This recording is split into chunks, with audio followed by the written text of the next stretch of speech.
The Amish man said, "I don't marry obese women," and then she walked in. The lanterns flickered, the room fell silent, and every heart beat faster. He thought his words would vanish into the dust.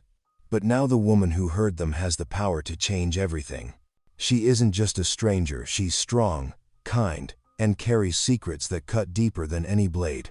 While the railroad steals land, while sickness spreads through the town, while old promises are broken, she stands tall against whispers and shame.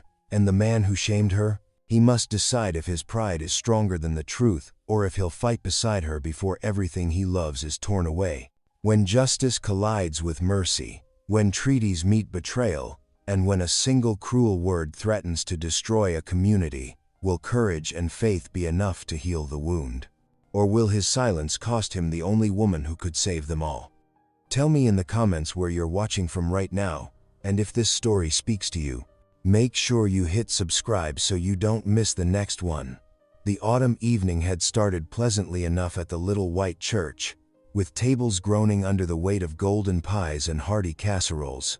Oil lamps cast a warm glow across weathered wooden floors as the rail town's faithful gathered for their monthly social.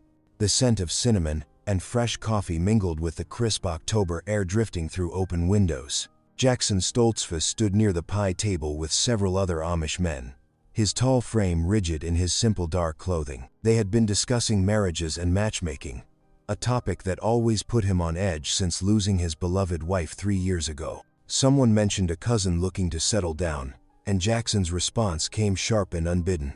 "I don't marry obese women," he declared, his voice carrying across the room like a crack of winter ice. The sudden silence fell heavy as a wool blanket. Conversations died mid-sentence, and forks paused halfway to mouths. In that frozen moment, the church door creaked open, and Martha Green stepped inside. She carried a neat bundle of mended shirts, presumably for the orphanage children she helped care for.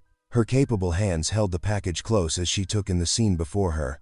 Though not small in stature, Martha carried herself with quiet grace, her clean but simple dress speaking to her modest means. The color rose in Jackson's face as he realized she must have heard his cruel words. His throat tightened, but pride kept his lips sealed against the apology that should have come. Martha's voice, when it came, was steady as a summer stream. "Then it is well I came seeking the Lord's house, not a husband." Her words held no bitterness, only a dignified truth that pierced deeper than any angry retort could have. A ripple of murmurs moved through the gathering. Several women nodded in approval, while others cast disapproving glances at Jackson. Young Anna Miller began playing the opening notes of Amazing Grace on the piano, but even the familiar hymn couldn't fully dispel the tension. Martha made her way to an empty pew, settling herself with the same quiet composure she'd shown at the door. She joined in the singing, her clear voice lifting with the others despite the hurt Jackson knew he must have caused. "She's got a good heart, that one, Mrs. Yoder," whispered none too quietly to her neighbor. "Teaches those Indian children to read, tends to the sick without complaint." Jackson shifted uncomfortably, the weight of his words pressing harder with each passing minute. He watched as Martha helped serve pie to the children afterward, noting how they clustered around her like chicks to a mother hen. Her smile, though subdued, remained genuine as she wiped sticky faces and straightened small collars. As the evening drew to a close, lanterns were extinguished one by one. Martha slipped out early, leaving behind only the memory of her dignity in the face of cruelty. Jackson lingered, mechanically helping to stack chairs, his mind replaying the scene over and over. The walk home seemed longer than usual, his boots kicking up dust along the familiar path. The autumn stars wheeled overhead, bright and judging. His house stood dark, except for the faint glow of the banked fire through the front window. Inside, he found 8-year-old Anna, already asleep in her small bed, her dark hair spread across the pillow like a fan. Jackson touched her cheek gently, grateful she hadn't been present to witness his shameful behavior. What would she think of her father's unkindness? What example was he setting for his precious daughter? Later, kneeling beside his own bed for evening prayers, Jackson found himself struggling to find the right words. Martha's face kept appearing in his mind's eye, not angry or tearful, but composed and somehow stronger than his thoughtless judgment. The quiet strength in her response haunted him more than any sharp reply could have. His prayer remained unfinished, peace eluding him as surely as sleep would that night. The shame of his public cruelty lay heavy on his conscience, made worse by the memory of Martha's graceful handling of the situation. He had revealed his own smallness in trying to diminish another, and the knowledge sat bitter as gall in his throat. The clock on the mantel ticked steadily in the darkness, marking time in a world that suddenly seemed less certain than it had that morning. Jackson remained on his knees, wrestling with his conscience and the growing realization that he had much to learn about true Christian charity. The morning dawned clear and cool, with dew sparkling on late wildflowers along the dirt path into town. Martha Green walked steadily, her sewing basket hanging from one arm, the rising sun warming her face. The familiar weight of fabric, needles, and thread brought comfort after the previous night's humiliation. "Good morning, Mrs. Green," called Mary Thompson from her porch, sweeping with extra vigor. "We surely appreciated those hymns you led last night." Martha smiled and waved, her step never faltering. "The Lord gives us songs in the night, Mrs. Thompson." Behind Mary's kindness, other townsfolk were less subtle. Two women outside the general store bent their heads together as Martha passed, their whispers carrying on the morning breeze. Poor thing, having to face that Stoltzfus man's cruel words in front of everyone, though she handled it with more grace than most would have. Martha kept her chin up, greeting each person she passed with the same warm dignity she'd shown at the social. Her destination was the mission school, where a pile of mending awaited, torn coats and frayed shirts that needed attention before winter set in. Meanwhile, across town, Jackson Stoltzfus worked in his barn, pitching hay with more force than necessary. The steady rhythm of physical labor usually cleared his mind, but today brought no peace. The crunch of boots on straw announced his brother Samuel's arrival. "Thought I'd find you hiding in here," Samuel said, leaning against a post. Jackson grunted, not pausing in his work. "Got chores to do." "Your tongue cuts deeper than a plow blade, Jackson." Samuel's voice carried the weight of truth, the whole settlement speaking of it. The pitchfork struck the floorboards with a sharp crack as Jackson turned. "Come to lecture me, then? Come to remind you what our father taught us about pride?" Samuel's steady gaze held no judgment, only concern. "It's not too late to make it right."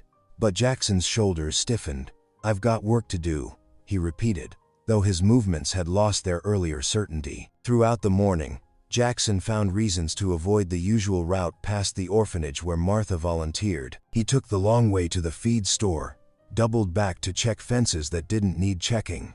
Anything to avoid that particular street. The afternoon sun was warming the kitchen windows when Anna burst in from playing outside. "Papa, can we take some bread to the mission school? Miss Betty said they always need extra." Jackson's hand stilled on the harness he was mending. "I'm sure someone else can." "Please?" Anna's eyes shone with earnest hope. "Mama always said sharing bread was a blessing both ways."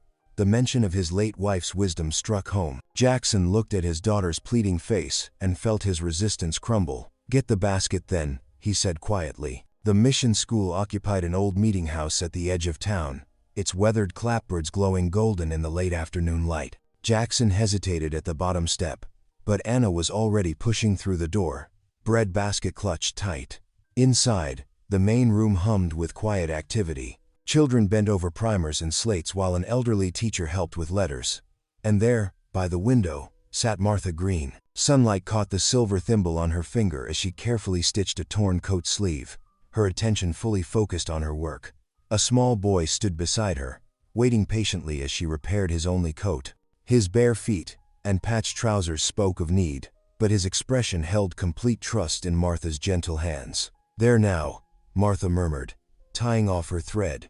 "Good as new, and stronger at the seams than before." She helped the boy slip the coat on, checking the fit with careful attention.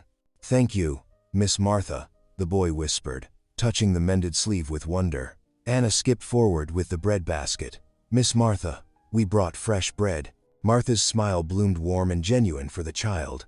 "Why, thank you, Anna. That's very thoughtful."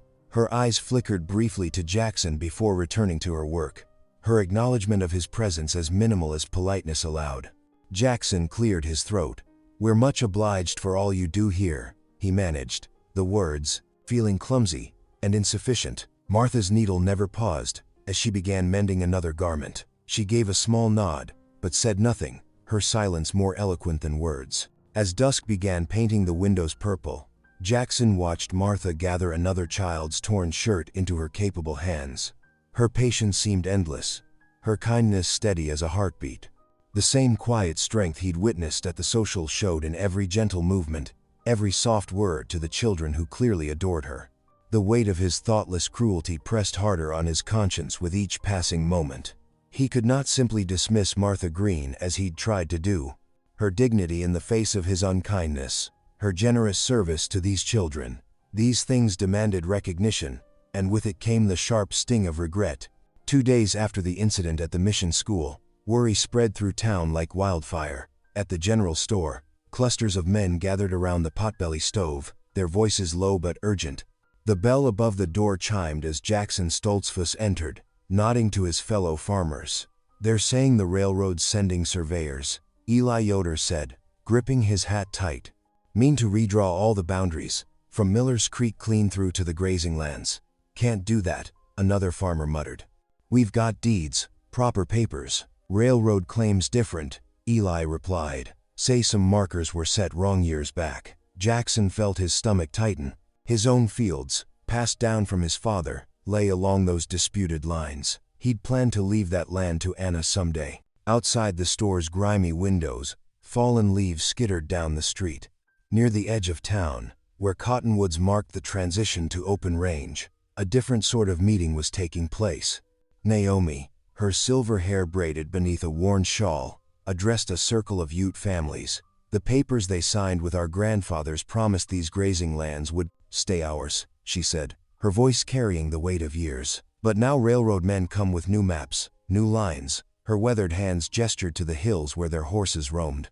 "They forget their words, like snow melting in spring." Martha Green, walking back from delivering mended clothes, paused at the mission's fence when she saw Naomi. The older woman's dignity reminded her of her own grandmother, who'd taught her that justice spoke louder than fear. "Mrs. Naomi," Martha called softly. "I couldn't help overhearing. These troubles with the railroad, they're threatening the Amish farmers too." Naomi turned, studying Martha with keen eyes. "You are the one who teaches the children to write." "Yes, and I help with letters and documents when needed." Martha stepped closer. "If you'd like, I could write letters for your people. Make sure your voice is heard properly." The older woman's face softened. "Come then.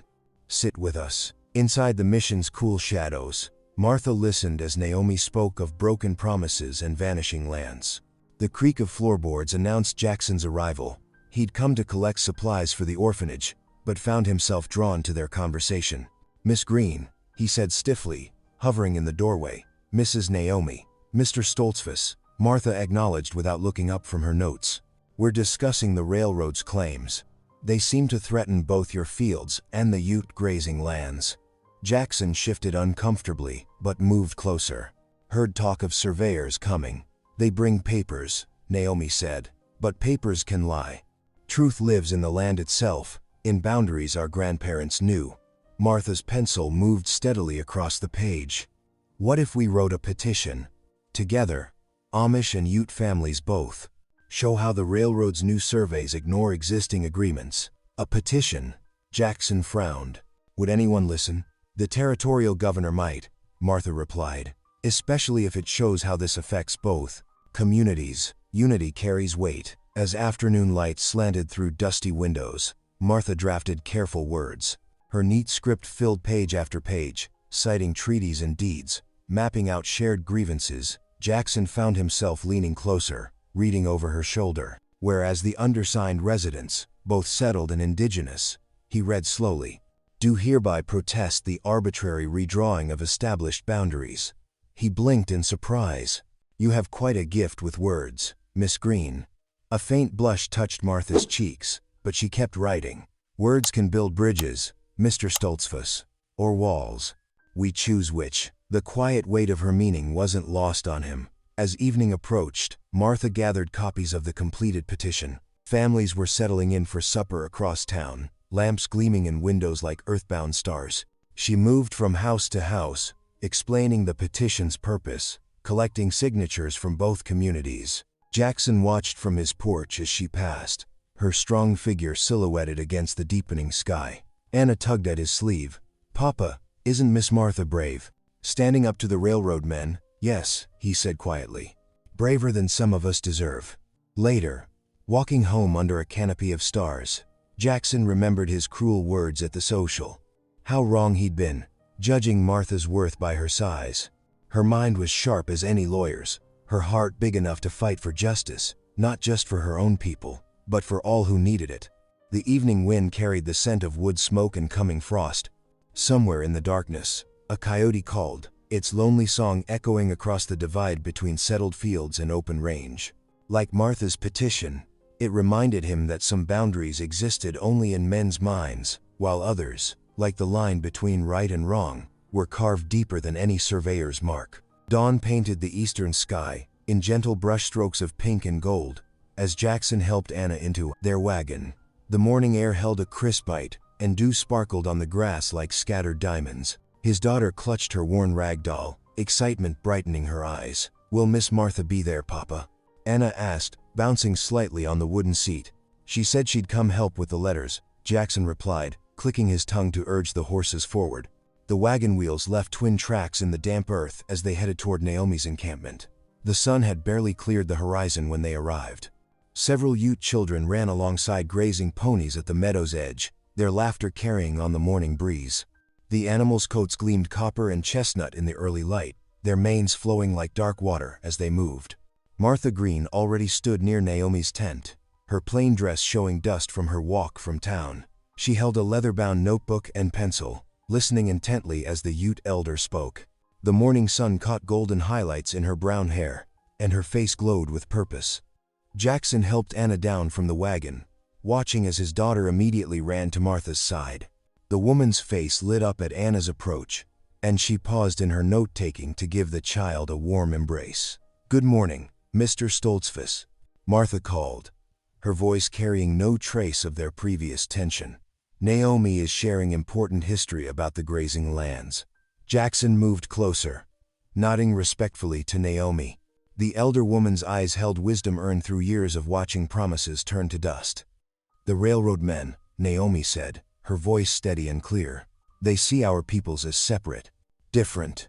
They think this makes us weak." Martha's pencil moved swiftly across the page, capturing each word. "But we all need the same things: grass for our animals, clean water, good soil. The Creator made these things for all people, not just those who carry paper claims." Martha paused in her writing, translating Naomi's words into careful legal language. Jackson found himself studying her face, the small furrow of concentration between her brows, the gentle set of her mouth as she worked. He'd been so wrong to dismiss her based on appearance alone.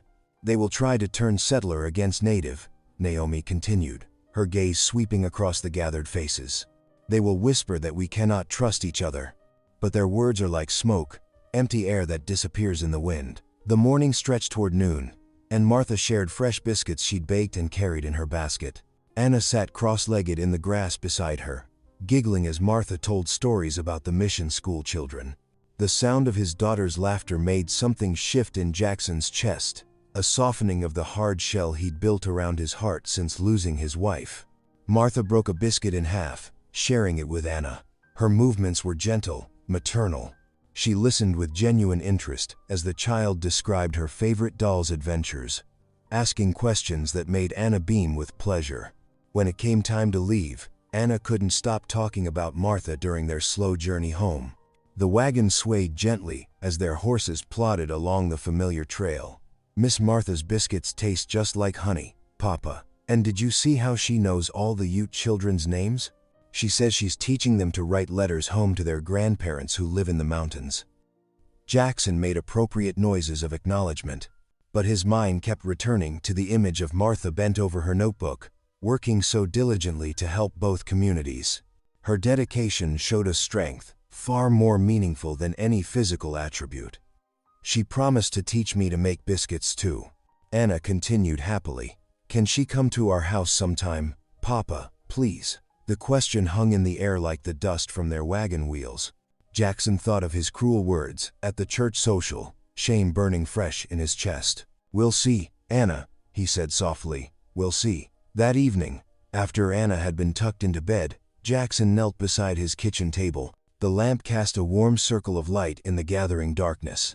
For the first time in years, he prayed aloud, his voice barely more than a whisper. "Lord," he began, hands clasped tight, "I've been proud and judgmental, thought myself better than others based on nothing but foolish pride." He paused, swallowing hard. "I ask your forgiveness for my harsh words and hard heart. Please grant me the humility to see people as you see them, not their outer appearance, but their true worth."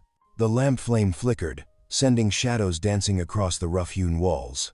Outside, crickets chirped their evening song, a gentle reminder that even in darkness, life continued its steady rhythm. "Help me become a better man," Jackson whispered, "a better father to Anna, a better neighbor to all your children." He remained kneeling for a long moment, letting the weight of true repentance settle in his heart. The town hall's wooden walls seemed to groan under the weight of gathered bodies 1 week later. Late afternoon sun slanted through dusty windows, casting long shadows across worn floorboards. 3 railroad men stood at the front, their eastern suits marking them as different as oil floating on water.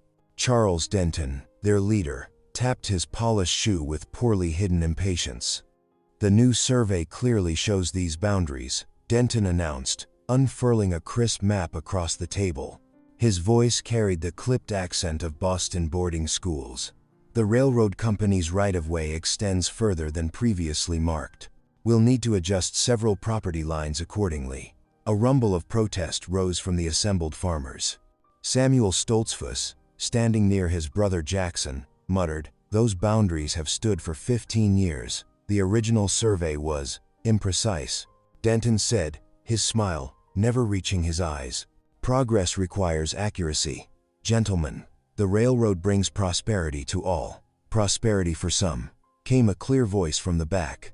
Naomi rose slowly, her silver hair catching the fading light. The crowd parted as she walked forward, each step measured and dignified. "These lands were promised to my people by treaty. The grazing rights cannot be stripped away by new lines on paper." Denton's smile tightened. "Madam, I assure you the company has reviewed all relevant documents. These adjustments are perfectly legal." "Legal does not always mean right," Naomi replied. Her dark eyes swept the room, including both settler and native faces. "The grass does not know boundaries. The water flows where it will. We have shared this land in peace." Murmurs rippled through the crowd like wind through prairie grass. Martha Green stood near the wall, clutching a leather folder to her chest.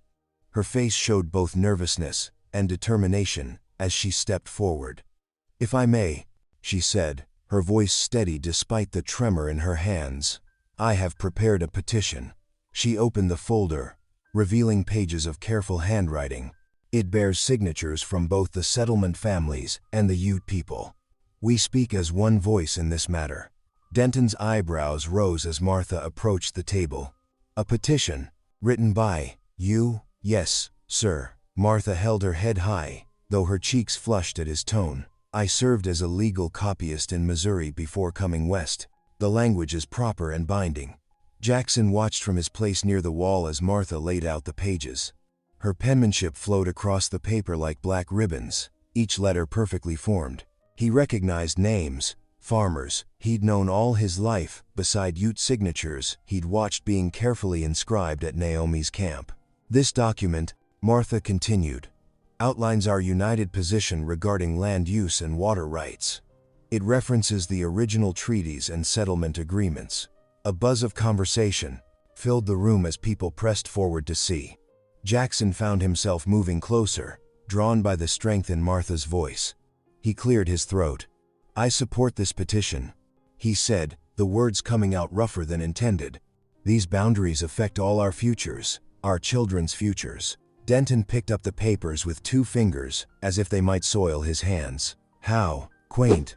But surely you understand that a few signatures can't halt progress." "Those signatures represent every family in the valley," Martha replied. "Every voice matters, Mr. Denton."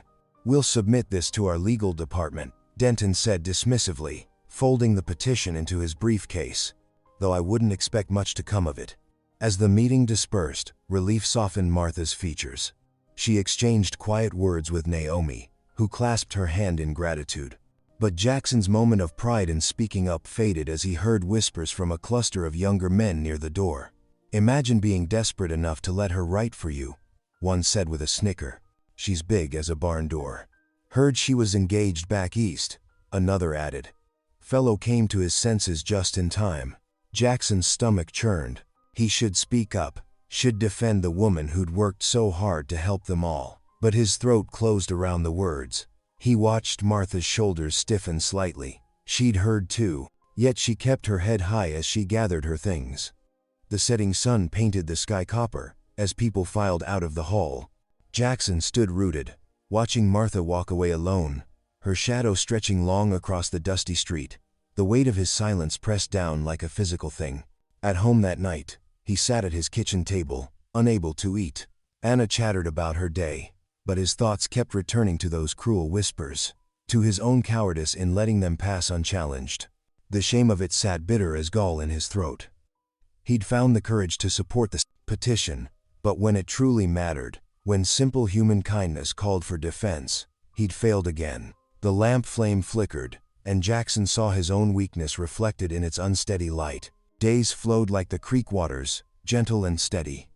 The morning air grew sharper as autumn deepened its hold on the valley. Martha's fingers stayed busy with needle and thread at the mission school, mending torn coats and patching worn dresses before winter could settle in. Anna Stoltzfus had taken to visiting Martha during her sewing sessions, perched on a wooden stool nearby, watching the needle dance through fabric with fascinated eyes. The little girl's own dress, once sporting a ragged tear from catching on a fence post, now bore Martha's careful stitches. Jackson noticed the change in his daughter as she twirled in front of their small mirror one morning, the mended dress swishing around her ankles. A quiet tune hummed from her lips, one of the hymns Martha often sang while working. The sight stirred something in his chest, a warmth he couldn't name. The week had turned toward its end when frost painted the grass silver one dawn. Martha made her way to the community well, her breath forming clouds in the crisp air. Naomi stood there already, her shawl drawn tight against the chill. "The morning greets you, friend," Naomi said, helping Martha lower her bucket into the well's depths. Martha smiled, though something in her eyes seemed distant. "And you, sister," she hesitated, then spoke softly. "May I share something with you?" Naomi's weathered face softened. "Of course."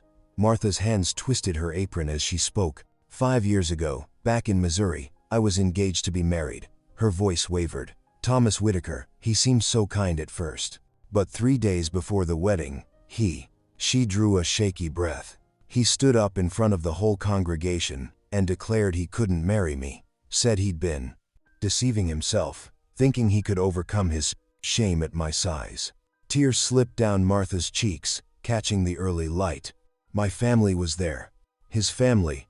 Everyone we knew. I can still hear the whispers, see the pitying looks." Naomi's hand found Martha's, gripping it firmly. "Shame belongs to the cruel, not the kind," she said, her voice carrying the weight of hard-won wisdom. "Your heart holds beauty he was too blind to see." Neither woman noticed Jackson approaching until his boot scuffed against stone. He stood frozen, watching Martha hastily wipe her tears with her sleeve. Their eyes met for a brief moment before she looked away, her cheeks flushing deep red. "I should get back," Martha mumbled, gathering her water bucket with trembling hands. "The children will be arriving soon." She hurried away, leaving Jackson staring after her retreating form. Naomi fixed him with a steady gaze. "Sometimes the Great Spirit sends us pain so we may learn to heal others," she said quietly before turning away. That evening, Jackson sat in his wooden rocking chair, Anna curled in his lap as lamplight cast dancing shadows on the wall. His Bible lay open across her knees as he searched for the right words. "There's a story here," he began, "about when God chose David to be king. See, everyone thought his big brothers would be picked. They were tall and strong, looked like kings should look." His finger traced the familiar verses. "But God told Samuel something important. Man looks at the outward appearance, but the Lord looks at the heart." Anna's small fingers followed his across the page. "Is that why David got to be king? Because he had a good heart?" "That's right, sugar." Jackson's voice grew thoughtful. "Sometimes we forget to look past what our eyes see first. We miss the beauty God put inside people." Anna sat up straighter, her face brightening. "Like Miss Martha?" She looks different from other ladies, but she has the kindest heart. She even fixed my dress and taught me that new hymn." Jackson's throat tightened. "Yes, sweetheart, just like Miss Martha." Long after he'd tucked Anna into bed, Jackson lay awake, staring at his darkened ceiling. Martha's tears at the well haunted him, mixing with memories of his own cruel words at the church social.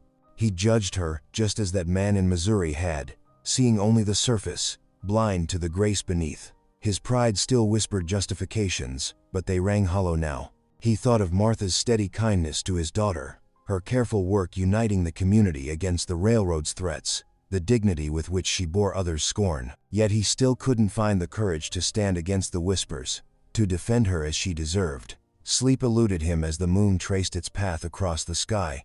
His chains of pride felt heavier than ever, weighing down his spirit like iron. The first snow of winter swirled through the streets, coating the town in white silence. At the telegraph office, the operator's face grew grave as he decoded an urgent message. His hands trembled as he handed the yellow paper to the sheriff. Smallpox had broken out in the railroad camp just 10 miles away. Word spread faster than the winter wind. Mothers hurried children indoors, and shopkeepers closed their doors early. At the church, Jackson's hammer rang out as he nailed warnings to the wooden walls. "Keep your distance." The notices read, "Stay home if fever comes." Martha stood in the mission's doorway, watching families hurry past with covered faces. Her heart ached for those already sick in the railroad camp. That evening, as elders gathered to discuss what should be done, Martha spoke up. "I can help tend to the afflicted," she said firmly. "My mother was a healer. She taught me her ways before she passed." Jackson stepped forward, his face lined with concern. "It's too dangerous. The disease shows no mercy." Martha met his worried gaze. "Neither does leaving the sick without care. I know what to do. Teas to brew, poultices to make. I cannot turn away when I might help." "But," Jackson began. "The Lord calls us to serve," Martha said softly.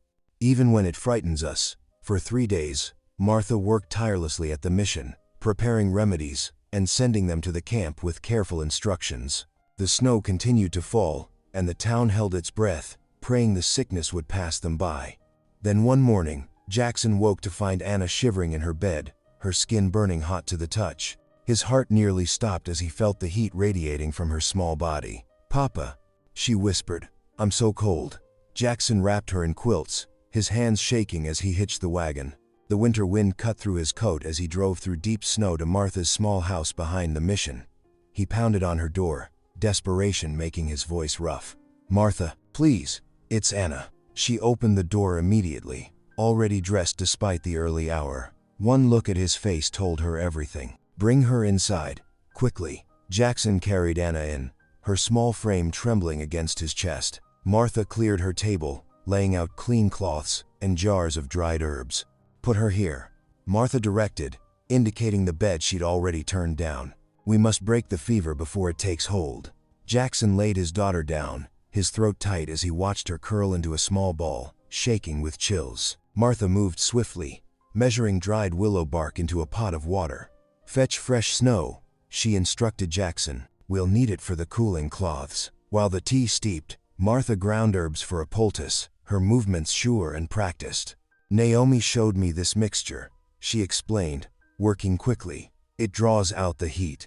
Through the long hours of mourning, they fought the fever together. Martha spooned tiny sips of willow bark tea between Anna's pale lips while Jackson replaced the melting snow compresses. The little girl's breathing came fast and shallow, her cheeks flushed bright red against the white pillows. When the sun began to set, Anna's fever still raged. Jackson knelt beside the bed, his large hands gentle as he stroked his daughter's damp hair. "Please, Lord," he prayed hoarsely, "not my little girl." Martha worked without rest, brewing more tea, changing cloths, applying fresh poultices. Her soft voice murmured hymns in the lamplight as she tended to Anna through the darkest hours of night. Near dawn, Anna's breathing finally began to ease. Martha's cool hand on the child's forehead found the skin less hot, more natural. "The fever's breaking," she whispered. Jackson looked up from where he knelt, his face drawn with exhaustion and fear. As understanding dawned, tears spilled down his cheeks. He reached for Martha's hand, gripping it tightly in both of his own. "Thank you," he choked out. I couldn't bear to lose her too. Martha squeezed his hand in return, her own eyes glistening. The Lord is merciful, she said softly. She'll need rest, but I believe the worst has passed. They sat together in the pale morning light, watching Anna's peaceful sleep, their hands still joined in shared relief and gratitude. Outside, the snow had stopped falling, and the winter sun broke through the clouds, making the white world glitter with promise. Morning sunlight streamed through Martha's kitchen windows, casting golden squares across the worn wooden floor. Jackson stood at her stove, his sleeves rolled up as he stirred a pot of thick oatmeal. The familiar scent of cinnamon and maple filled the small room, mingling with the aroma of fresh coffee. Anna sat propped up in Martha's bed, her color much improved, though her voice was still weak. It smells wonderful, Papa, she said, managing a small smile. Martha emerged from hanging fresh sheets on the line outside, her cheeks pink from the cold morning air. Jackson glanced up, struck by how the sunlight caught her brown hair, highlighting threads of gold he'd never noticed before. You didn't have to cook, Martha protested softly, though pleasure lit her eyes at the thoughtful gesture. Least I could do, Jackson replied, ladling the steaming oatmeal into 3 bowls. After you stayed up all night tending to Anna. They gathered around Martha's small table, bowing their heads as Jackson offered a heartfelt prayer of thanksgiving. The meal was simple, but warming, sweetened with maple sugar and dried apples Martha had preserved for winter. Miss Martha, Anna said between careful spoonfuls, could you tell me another story about when you were little? Jackson watched as Martha's face softened with affection for his daughter. The sight stirred something deep in his chest, something he'd thought long buried after his wife's passing. In the days that followed, Jackson found himself creating reasons to see Martha. He'd arrive just as she finished her work at the mission, offering to carry her heavy sewing basket home. Their walks through town became longer, their conversations deeper. He discovered she had a quiet wit that made him smile, and a wisdom that challenged his thinking. The railroad men sent their response to our petition, Martha told him one evening as they strolled past the general store. They've agreed to review the original treaty boundaries. Your words helped make that happen, Jackson said, adjusting the basket on his arm. You have a gift for bringing people together. At her door, he found himself lingering, reluctant to say goodnight. Martha's shy smile in these moments made his heart beat faster, reminding him of courtship's sweet uncertainty. The whole town noticed the change in Jackson Stoltzfus. Mrs. Miller, arranging flowers at the church, smiled knowingly when he held the door for Martha after Sunday service. Even Samuel kept his teasing gentle, seeing the genuine care growing between his brother and the seamstress. Not all reactions were kind. Jackson overheard whispers in the mercantile, sharp words about Martha's size and his own judgment. But where once he might have stayed silent, now he found his voice. Martha Green has more grace in her little finger than most folks have in their whole being, he stated firmly, silencing the gossips with his quiet authority. When the community gathered for the autumn barn dance, lanterns swaying in the cool evening breeze, Jackson watched Martha sitting with the other women. She wore a blue dress she'd sewn herself, her hands folded carefully in her lap as she watched the dancers. Taking a deep breath, Jackson crossed the barn floor. The musicians were starting a simple waltz, one even his rusty dancing feet remembered. Would you care to dance? He asked, extending his hand to Martha. Surprise flickered across her face, followed by uncertainty.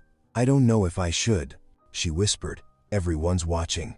Let them, Jackson said softly. I'm watching only you. Martha's hand trembled slightly as she placed it in his. Jackson led her carefully onto the floor, his other hand resting respectfully at her waist. Their first steps were awkward, both stiff with self-consciousness.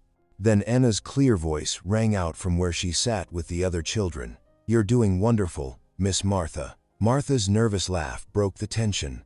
Jackson found himself chuckling too, and suddenly their movements became more natural. They weren't graceful as some of the younger couples, but there was a tenderness in their simple turns that made several older folks smile in approval. I never thought I'd dance again, Martha confessed quietly as they moved to the music. Why not? After Thomas, my former betrothed, after he ended things so publicly. She paused, collecting herself. I decided it was safer to stay in the shadows. Jackson's arm tightened protectively around her waist. "You deserve to stand in the light, Martha Green." The music drew to a close, but they remained for a moment, something unspoken passing between them. In Martha's eyes, Jackson saw a flicker of hope replacing old hurts. In his own heart, he felt joy blooming like spring after a long winter. As they walked home that evening, Anna skipping ahead through patches of moonlight, Jackson realized he was no longer the same man who had spoken those cruel words at the church social. Martha's quiet strength and genuine kindness had changed him, teaching him to see with his heart rather than his eyes. Heavy snow drifted down from slate-gray skies, transforming the Colorado landscape into a pristine white blanket. The crystalline flakes settled thick on fence posts and bare branches, while smoke curled from chimneys across the settlement. Winter had arrived in earnest, bringing both beauty and hardship to the frontier town. Along the tree line, men from Amish families worked steadily, their axes biting into fallen logs. The sharp crack of splitting wood echoed through the crisp air as they gathered fuel against the deepening cold. Jackson Stoltzfus paused to wipe his brow, watching his breath cloud in the frigid air. Nearby, his brother Samuel stacked cordwood in their wagon. From their vantage point, they could see Ute horsemen in the distance, guiding their cattle herds closer to town. The animals moved slowly through the snow, seeking winter grazing grounds near the sheltered valley. The sight of native and settler families sharing the land peacefully brought a small smile to Jackson's face, remembering how Martha's petition had helped forge this understanding. In the evenings, after the day's work was done, Jackson's small house glowed with warmth and contentment. Martha would arrive with her worn Bible tucked under her arm, sometimes bringing fresh baked bread or a jar of preserved fruit. Anna would rush to greet her with an eager hug, while Jackson stoked the fire to drive away the chill. They gathered in the sitting room, where lamplight cast gentle shadows on the walls. Anna nestled between them on the sofa, her small frame fitting perfectly in the space. Martha's clear voice filled the room as she read from scripture, her finger trailing along the lines. Jackson found himself watching her more than the pages, noticing how the light caught the gentle curves of her face, how her eyes sparkled when she came to a favorite verse. "Read about David and Goliath again," Anna would often beg, and Martha would oblige with a smile, while Jackson listened contentedly, his rough hands relaxed in his lap. Around town, attitudes toward Martha had shifted. Women who once whispered behind their hands now greeted her warmly at the general store. Men tipped their hats with genuine respect. They had witnessed her steadfast kindness, her quiet strength in facing down the railroad men, her tireless work at the mission school. Even Mrs. Miller, who had once been among the most critical, now saved a slice of her best apple pie for Martha after church socials, yet a few bitter tongues still wagged. "Ain't natural," muttered old Thomas Wheeler to his cronies on the store porch. A man like Jackson courting such a woman. These words carried to Jackson's ears one morning as he loaded supplies.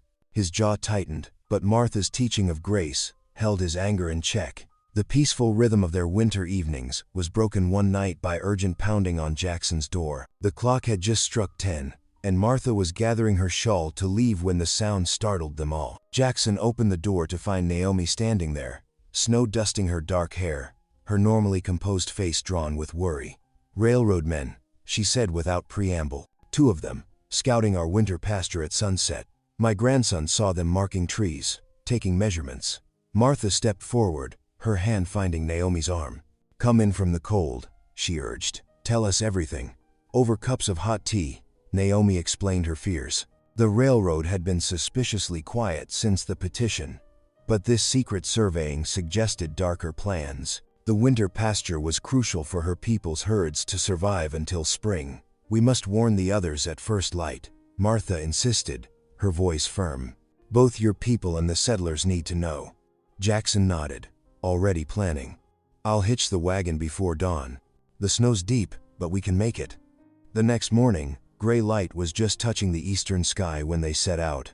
Jackson drove the wagon carefully through the drifts, with Martha and Naomi beside him and Anna wrapped warmly in blankets in the back. The wagon's wooden wheels creaked against the frozen ground as they made their slow way toward the Ute winter camp. What they found there made Martha gasp and Jackson's hands tighten on the reins. Fence posts had been deliberately cut, lying broken in the snow. Fresh hay, precious winter feed for the cattle, lay scattered and trampled. ruined by exposure to the elements. Tracks in the snow told the story of deliberate sabotage under cover of night. Naomi's people gathered around the wagon, their faces reflecting grief and anger. Young children clung to their mother's skirts, while the men spoke in low, urgent tones. The sound of hungry cattle carried across the white fields. Martha stood in the wagon bed, her voice carrying clear and strong over the murmuring crowd. "You will not face this fight alone," she declared, her eyes meeting each worried face. "We stand together, as we did before.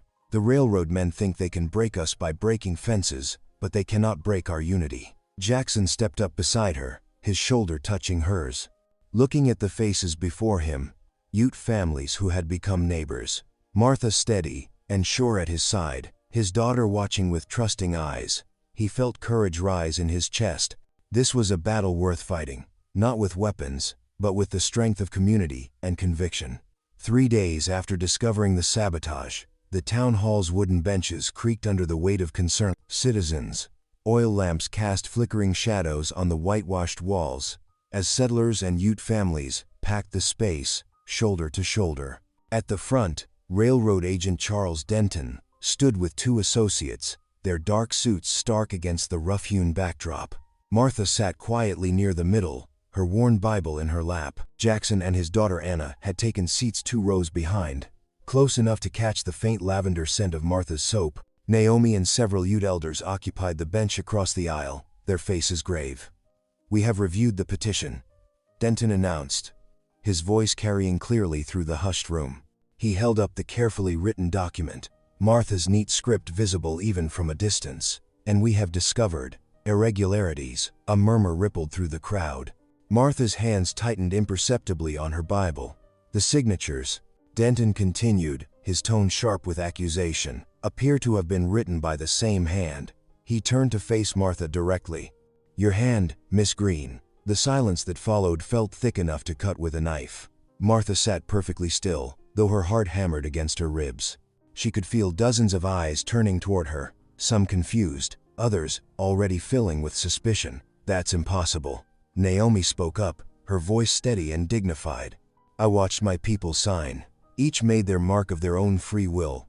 Denton's smile was cold. "With respect, madam, we have experts who can verify handwriting.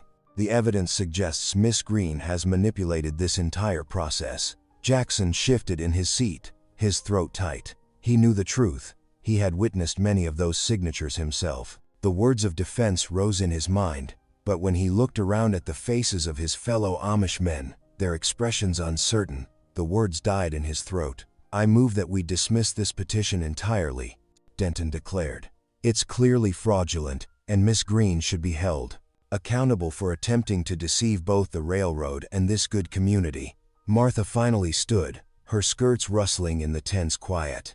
"I have never forged anything in my life," she said, her voice barely trembling. "Every signature on that petition is genuine." But Denton was already pulling out another document. "We have samples of your writing from the mission school records. The similarity is undeniable." He passed papers to the town council members, who studied them with furrowed brows. The whispers started then, spreading like wildfire through the hall. "Always knew there was something peculiar about her," one woman hissed. "Coming here alone, pushing herself into everything." Jackson's hands clenched into fists on his knees. He should stand up, should tell them all how he had watched Martha work tirelessly, honestly, for weeks gathering those signatures. But the weight of tradition and community pressed down on him like a physical thing. What if they turned against him too? What about Anna? Naomi rose again, her dark eyes flashing. "The Ute people do not give their marks lightly. We know what we signed, and why." But the council members barely glanced her way, too absorbed in comparing the handwriting samples. Martha gathered her Bible and shawl with trembling fingers. She walked toward the door, head held high despite the whispers that followed her. A few people drew back as she passed, as if her supposed dishonesty might be catching. Outside, the evening air had grown bitter cold. Jackson hurried after her, Anna trotting at his side. "Martha, wait," he called softly. She paused but didn't turn around. Her shoulders were rigid under her shawl. "I'll walk you home," he offered, catching up to her. They walked in silence through the gathering dusk. past windows glowing with lamplight where families would soon be sitting down to supper together. Anna clung to Martha's hand, sensing the tension but not understanding it. At Martha's door, she finally turned to face Jackson. Her eyes were bright with unshed tears, but her voice was steady. "Thank you for the escort," she said formally. Then, more quietly, I thought you of all people would speak up." Jackson opened his mouth, closed it again. Shame burned in his chest, but still the words wouldn't come. Martha gave Anna's hand one last squeeze, then disappeared inside her small house. The door closed with a soft but final click. Jackson stood there for a long moment, Anna's small hand in his, staring at the closed door. The memory of his own cruel words at the church social came back to him, followed by all the moments since, Martha's kindness to his daughter, her tireless work for the community, her gentle teaching of Scripture. He had failed her again, letting fear of what others might think seal his lips when she needed him most. The night wind picked up, carrying the sound of distant coyotes. Anna tugged at his hand. "Papa, why didn't you tell them Miss Martha wouldn't lie?" Her innocent question cut straight to his heart. In the growing darkness, Jackson realized that his silence had wounded more deeply than any spoken cruelty. The morning sun cast long shadows across Martha's small bedroom as she folded her belongings with trembling hands. Her sewing basket sat ready by the door, packed with the tools of her trade, needles, threads, and the simple scissors her mother had given her years ago. The stagecoach to Denver would leave at noon, and she had one last duty to perform. At the mission school, children gathered around her skirts as she distributed the last of her mended clothes. Little Sarah, an orphan with copper-colored braids, clung to Martha's arm. "Why must you go, Miss Martha? Who will fix my dresses now?" Martha swallowed hard, smoothing Sarah's hair. "There are other kind hands here, dear one. You'll be well looked after." Her voice caught as she handed out small bundles. A patched coat here, darned stockings there. Each stitch represented hours of care, prayers whispered over fabric in lamplight. The door creaked open, and Naomi's dignified figure filled the doorway. The Ute matriarch's dark eyes held both wisdom and concern as she crossed the room. The children respectfully made way, sensing the gravity of the moment. "So you run from lies?" Naomi asked softly, her weathered hand catching Martha's arm. "This is not the way." Martha's shoulders stiffened. "What choice do I have? Half the town believes I'm a fraud." "Truth rises like the sun," Naomi said, her voice carrying the weight of years, though clouds hide it for a time. She gestured to the window, where morning mist still clung to the distant mountains. "The fog does not last forever." Across town, Jackson Stoltzfus stood in his barn, mechanically checking harnesses that needed no checking. The leather strap slipped through his fingers as his mind wandered. The memory of Martha's disappointed face haunted him, along with the echo of his own silence in the town hall. The barn door squeaked, and Anna's small boots scuffed against the wooden floor. "Papa?" Her voice trembled. "Tommy at school says Miss Martha's leaving on the stage today." "She can't leave, Papa. She just can't." Jackson's hand stilled on the harness. "Anna, she makes the best apple cake, and she taught me that hymn about God's love, and she saved me when I was sick." Tears spilled down Anna's cheeks.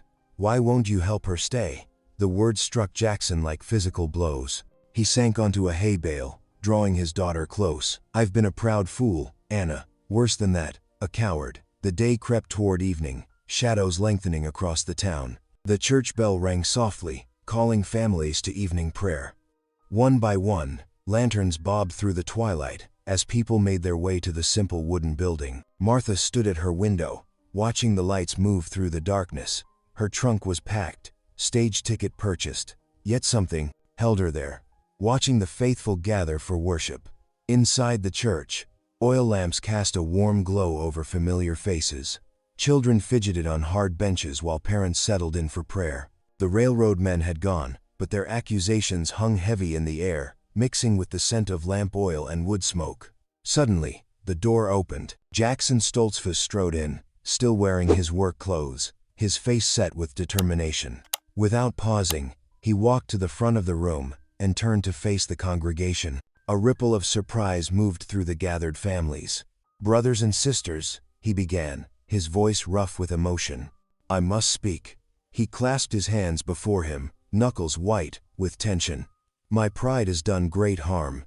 First, when I spoke cruel words about Martha Green at the social, words that shamed her and myself. Then yesterday, when I stood silent, while false accusations were made against her. The room grew still. Even the smallest children seemed to sense the importance of the moment. Martha is no deceiver, Jackson continued, his voice growing stronger. She is the truest woman I've known. I watched her gather those signatures, every one honest and freely given. I've seen her work tirelessly for this community, teaching our children, tending our sick, bringing peace between neighbors. His eyes swept the room, meeting familiar faces. She saved my Anna's life during the fever, showing more Christian charity than I deserved after my unkindness. Samuel, Jackson's brother, shifted in his seat. Others looked down at their hands, remembering their own whispered doubts. My pride blinded me, Jackson confessed, his voice breaking slightly. First when I shamed her, then when I doubted her, I asked God's forgiveness, and yours. But most of all, I pray for Martha's forgiveness, though I deserve it least of all. A profound silence filled the church. The flames of the oil lamps flickered, casting dancing shadows on the walls. Jackson stood before them, stripped of all pretense, his heart laid bare in the golden light. In the stillness, the door opened once more. The evening stars were just beginning to emerge when Jackson climbed the worn steps to Martha's boarding house. His boots echoed heavily on the wooden porch as he approached her door. Through the window, he could see her methodically folding clothes into a trunk by lamplight. His knock was gentle but firm. Martha opened the door slowly, her eyes still showing hurt from his earlier silence at the town meeting. The lamp cast soft shadows across her face as she stood in the doorway. I spoke at the church tonight, Jackson said, his voice rough with emotion. Told them all how wrong I was, about everything. Martha's hands twisted in her apron. That's kind of you, Jackson, but I cannot let you go, he interrupted, the words rushing out. Not when I know God placed you here for such a time as this. His eyes met hers earnestly. This community needs you, the children need you, and he paused, swallowing hard. I need you. Martha studied his face, seeing the genuine remorse there. After a long moment, she nodded slowly. I'll stay until the railroad matter is settled, for the sake of the community. Relief flooded Jackson's features. Then we should visit Naomi tonight. She may have counsel for us. They found Naomi in her cabin, tending a small fire. The Ute elder's eyes sparkled with approval when she saw them together. Without a word, she moved to an old chest in the corner and withdrew a leather pouch. I have kept these safe, she said, carefully removing yellowed papers. From the first treaty survey, many moons ago. Martha leaned forward, examining the documents in the lamplight. Her eyes widened. These are notarized affidavits. They show the land was granted jointly to both the Ute people and the settlers. Jackson studied the careful script. This proves neither group can be displaced without the other's consent. The railroad can't divide us. I will present these at town council, he declared, standing straighter. With your permission, Naomi? The elder woman nodded gravely. Speak truth with a strong heart. Martha rose beside Jackson, her face determined despite her weariness. We'll face them together. Naomi smiled, the firelight deepening the wise lines around her eyes. Now you begin to see with clear eyes, both of you. Snow fell thick and heavy as townspeople gathered in the council hall. Drifts piled against the windows, while inside, lanterns cast dancing shadows on worried faces. The railroad agents stood near the front, their fine suits a stark contrast to the simple clothes of settlers and Ute alike. Charles Denton, the lead agent, curled his lip as Martha entered with Naomi. We needn't waste time with these proceedings, he drawled, waving a dismissive hand. But Jackson rose from his bench, shoulders square and steady. We have evidence that cannot be ignored. His voice carried clear and strong through the crowded room. Reaching into his coat, he withdrew the leather pouch, handling the old papers with reverence. Martha stepped forward, her composure unwavering as she began to explain. These are notarized affidavits from the original treaty survey. Her fingers traced the careful script. They established joint land rights between the Ute people and Amish settlers. Neither group can be displaced without mutual agreement. Naomi moved to stand beside her, dignity in every step. I bear witness to the truth of these documents, she declared, her eyes sweeping the room. Our peoples chose to share this valley in peace. Murmurs rippled through the crowd as neighbors studied the proof before them. One by one, townsfolk rose to their feet, farmers, shopkeepers, schoolchildren's parents. Their unified stance spoke volumes. Denton's face reddened as he snatched at the papers, but Jackson held firm. "The law is clear," he said quietly. "And we stand together." The railroad agents huddled, whispered furiously, then turned toward the door. "This isn't finished," Denton spat. "We'll return with our own lawyers." But his threats rang hollow as he retreated into the swirling snow. Relief swept through the hall like a warm breeze. Martha found herself surrounded by neighbors offering tearful apologies for their doubt. "We should have known better," Mrs. Miller said, clasping her hands. "You've been nothing but a blessing to this town." Jackson made his way through the crowd to Martha's side. Taking her hand in his, he spoke so all could hear. "I will never again stand silent when truth needs voice." His grip was warm and sure, matching the certainty in his eyes. As darkness fell, church bells began to ring across the valley. Lamplight glowed from every window in town, each flame a beacon of thanksgiving for justice served and community restored. Winter settled deep into the valley, wrapping the settlement in pristine white. Yet inside Jackson's newly expanded barn, warmth and joy overflowed. Fresh-cut evergreen boughs draped every beam, their sweet scent mingling with wood smoke and fresh-baked bread. Lanterns cast a golden glow across the gathered faces of two peoples united in celebration. Martha stood before the mirror in Naomi's lodge, tears threatening to spill as she smoothed her wedding dress. Every stitch had been sewn with love, the women of the settlement contributing their finest work to create something uniquely beautiful. The simple lines honored her Amish faith, while subtle beadwork along the hem whispered of Ute friendship. "You shine like morning sun on snow," Naomi said softly, adjusting Martha's cap with maternal care. "Your heart made this peace possible." Outside, the sound of drums began to pulse, blending seamlessly with the first notes of Amazing Grace. The harmony of two traditions rising together brought fresh tears to Martha's eyes. 8-year-old Anna practically danced down the barn's center aisle, her blue dress swishing as she scattered pine needles and dried winter berries, her small hand clasped tight in Naomi's weathered one, both their faces bright with joy. The elder's traditional dress and the child's Amish garb made a striking picture of the valley's new unity. When Martha appeared in the doorway, Jackson's breath caught in his throat. Lamplight caught the auburn highlights in her hair, and her eyes shone with a quiet confidence that humbled him. She moved toward him with grace, her smile never wavering. Taking her hands in his, Jackson's voice was thick with emotion as he whispered words meant only for her. "I once said I would not marry a woman like you. Thank God he sent me a woman exactly like you." A tear slipped down Martha's cheek as she laughed softly, her heart too full for words. The ceremony united not just two hearts, but two peoples. Prayers rose in English and Ute, while hymns flowed between traditions as naturally as water between river banks. The community's voices joined in harmony, stronger and richer for their differences. As evening deepened, the celebration grew warmer. Children played together between the tables, their laughter a sweet counterpoint to the music. Older folks shared stories, while younger ones danced. The aroma of fresh bread and roasted venison filled the air, every family having contributed to the feast. Martha and Jackson moved among their guests, gratitude evident in every gesture. Their love had grown from painful honesty through understanding to deep respect, and now blossomed into joy. Each time their eyes met across the room, their smiles spoke of wonder at God's mysterious ways. The night drew to a close with songs of hope and thanksgiving. As the last lanterns were dimmed, stars peeked through the barn's high windows, promising spring's eventual return. But in every heart present, warmth already bloomed, the warmth of love, redemption, and dignity restored.